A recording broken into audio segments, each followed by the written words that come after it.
कुबेरेश्वर बाबा की इस पवित्र धरा पर बैठकर भगवान शंकर की पवित्र कथा का लाभ ले रहे हैं। शिव महापुराण की कथा को श्रवण कर रहे हैं।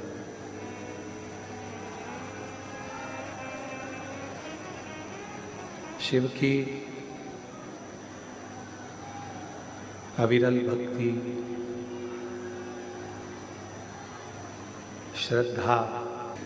श्रद्धा और विश्वास का एक संगम शिव महापुराण की कथा है। बाहर की आवाज़ बढ़ाओ। बाहर शिव की ही उदारता है, भगवान शंकर की ही कृपा है, शिव की ही करुणा है।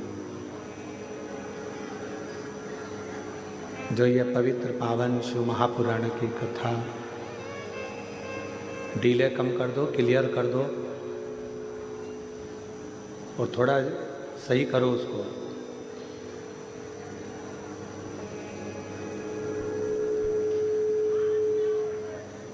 भगवान शिव की ही कृपा, करुणा, उनकी उदारता, उनकी दया है।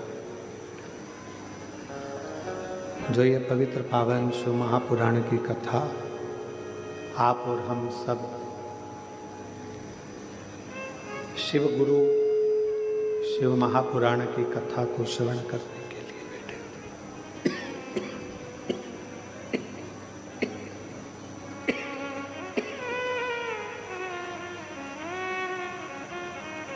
शिव गुरु शिव महापुराण की कथा को ग्रहण करने के लिए, उसको श्रवण करने के लिए बैठे हैं।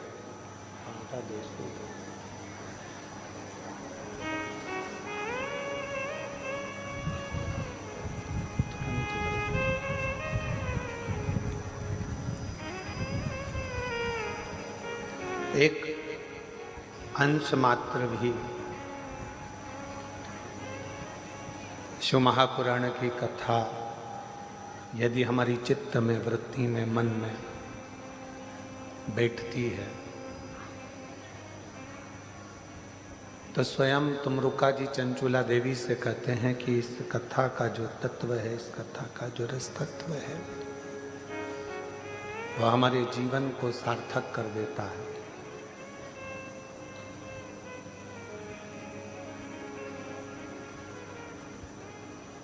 एक स्त्री के लिए, एक नारी के लिए, एक स्त्री के लिए उसका सबसे बड़ा गुरु उसका पति होता है।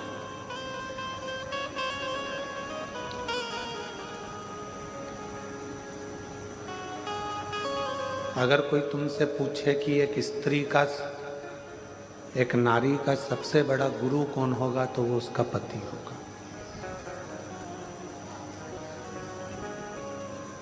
क्यों? क्योंकि वो उसकी रक्षा भी करता है, समय समय पर उसको उपदेश भी देता है, समय समय पर समझाने का कार्य भी करता है।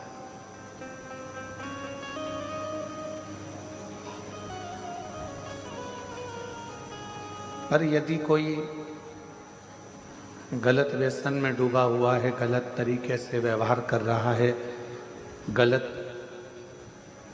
मदिरा का पान कर रहा है, गलत विचारों को रख रहा है, गलत सोच को रख रहा है, गलत विचारों को अपने भीतर रख रहा है, तो फिर वो श्रेष्ठता नहीं है। फिर वो केवल एक पति हो सकता है, फिर वो गुरु नहीं होगा।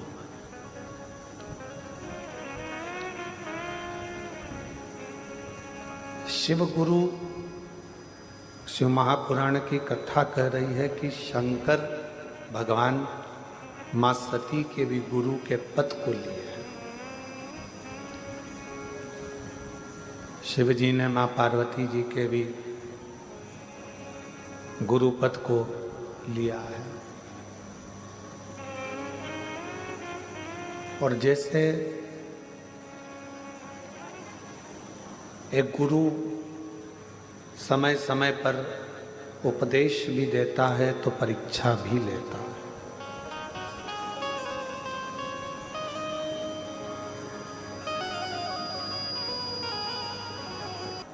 आसन लेने में लगी है, गुरुजी का अनुशासन लेने में नहीं लगी।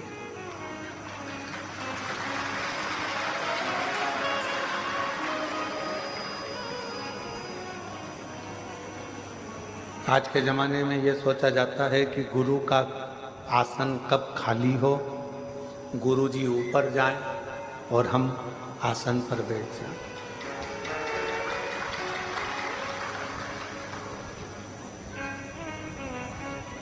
आसन से प्रीति नहीं, अनुशासन से प्रीत होना चाहिए। यदि गुरुजी के बतलाए हुए अनुशासन पर आप चल रहे हो, गुरुजी ने कह दिया कि ऐसा मत करो, मत करो। गुरुजी ने बोल दिया ऐसा करो, करो।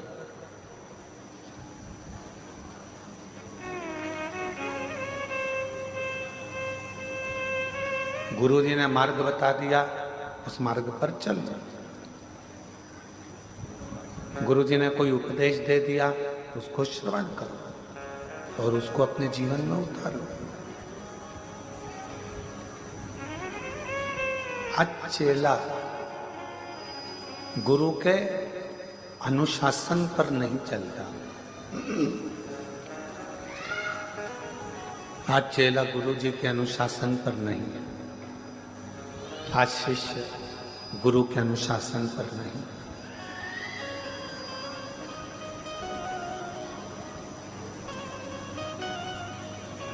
आसन जब गुरु चला जाएगा, गुरु जब देह तो त्याग देगा, देह का त्याग कर देगा, तो आसन तो किसी को भी मिल जाएगा। सिंहासन तो किसी को भी, ये चल रहे हैं, सिंहासन तो किसी को भी मिल जाएगा। और चोंगे जैसी आवाज आ रही है, थोड़ा सेट तो करो उसको।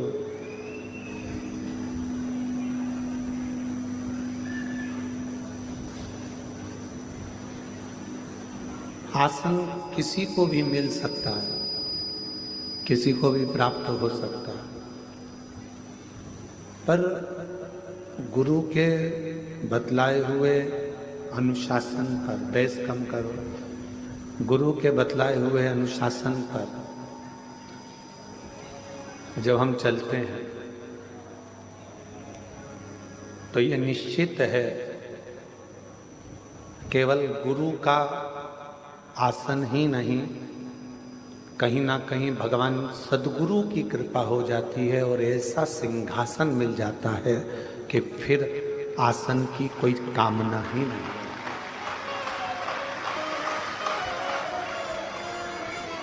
फिर आसन की कोई कामना नहीं।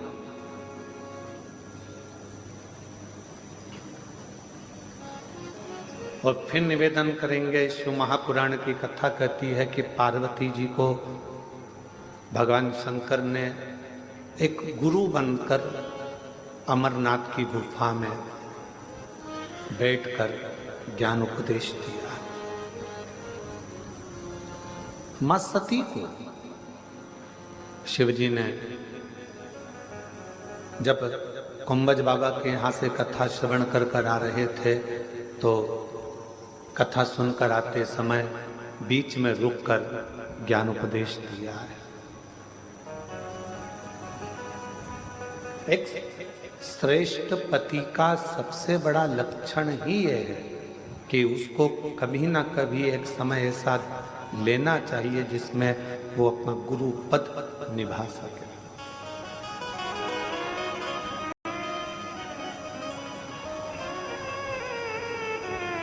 वो अपना गुरु पद निभा सके। और यहां तक कहेंगे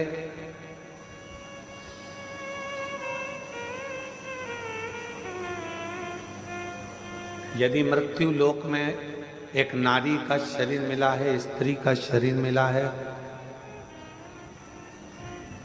पीछे के चोंगे होन खोलो भाई, पीछे के। अगर नारी का शरीर मिला है, स्त्री का शरीर मिला है, तो इतना जरूर कहेंगे कि नारी के शरीर में अगर ये शरीर आपको स्त्री का मिला है तो नारी के शरीर में एक घर की सास के, घर के बुजुर्ग के और एक पति के चरण छूना चाहिए, बाकी के जगत में कोई भी हो किसी के नहीं छूना चाहिए।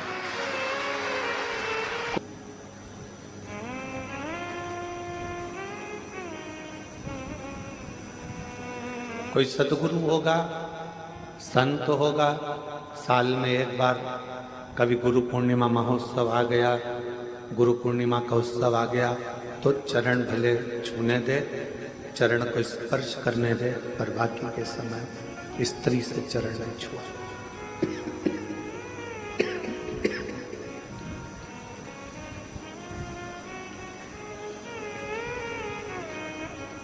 पति को गुरु मानना,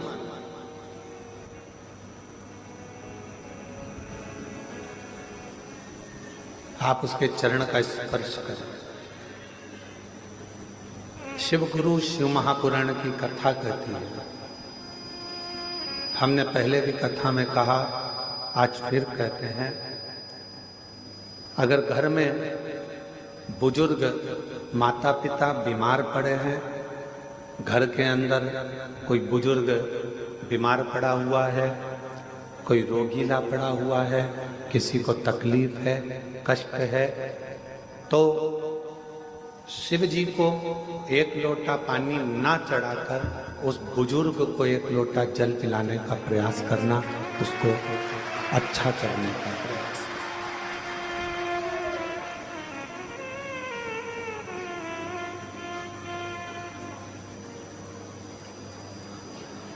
आज के जमाने में सबसे बड़ी परेशानी एक ही है कि लोग जगत के गुरुओं के पास तो जाते हैं, पर घर में बैठे हुए माता पिता रूपी गुरु का सम्मान नहीं कर पाते। और माता गर्भ में भी जो ज्ञान दे, गर्भ से निकलने के बाद भी जो ज्ञान उपदेश दे, उलझनों से निकालते निकालते तुम्हें अपनी मंजिल तक पहुंचा दे, वो जगत की एक माँ होती है। एक माँ, एक पिता उलझनों से निकालता हुआ तुम्हें सतमार्ग पर लेकर चला जाता।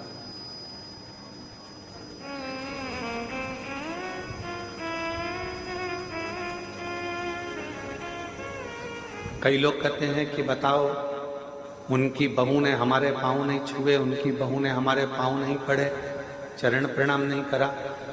जेठ के पाँव छूना है, थोड़ा दूरी से, चरण का स्पर्श नहीं होना चाहिए। नंदोई के पाँव छूना है, चरण यहाँ है, थोड़ा दूरी से, चरण का स्पर्श नहीं होना चाहिए।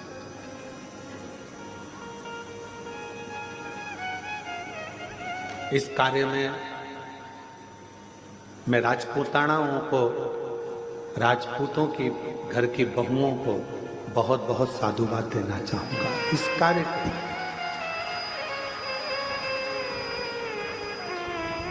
राजपूतों के, राजपूतानाओं के घर की जो बहुएं होती हैं, राजपूतों के घर की जो बहुएं बेटियां होती हैं, सिर पे पल्लू लेकर अगर किसी के चरण भी छूना है तो अपने पल्लू का एक सिरा लेकर जमीन को रखकर जमीन को ही वो प्रणाम करते हुए उनको नमन कर लेती हैं, खम्मा घड़ी कर लेती हैं।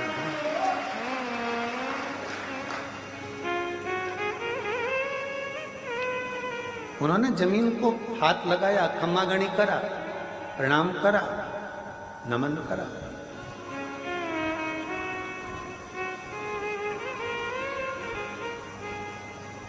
ये हमको संस्कार प्राप्त होते हैं।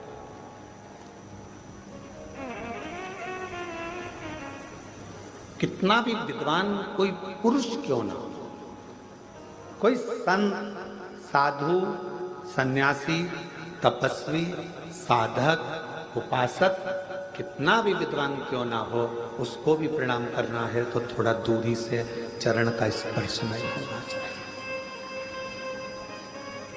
एक पति, दूसरा परमेश्वर, उसका चरण का स्पर्श तुम कर सकते। चरणों को छुओ, पर किसके?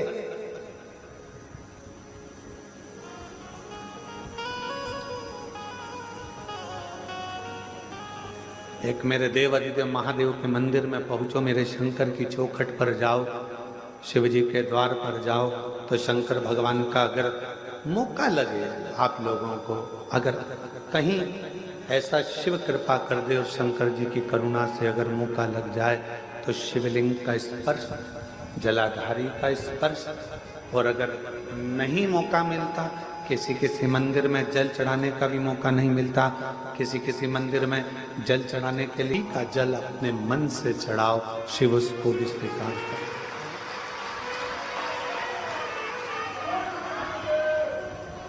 भक्ति का जल हृदय से शिव स्वीकार करते, और यदि भक्ति नहीं है तो फिर वो तुम्हारा जल चढ़ाना व्यर्थ है। और कितना सुंदर शिव महापुराण की कथा कहती है कि नियत, नीति और नियम, ये तीन चीजें हैं। एक है तुम्हारी नियत, दूसरे नंबर पर है नियम,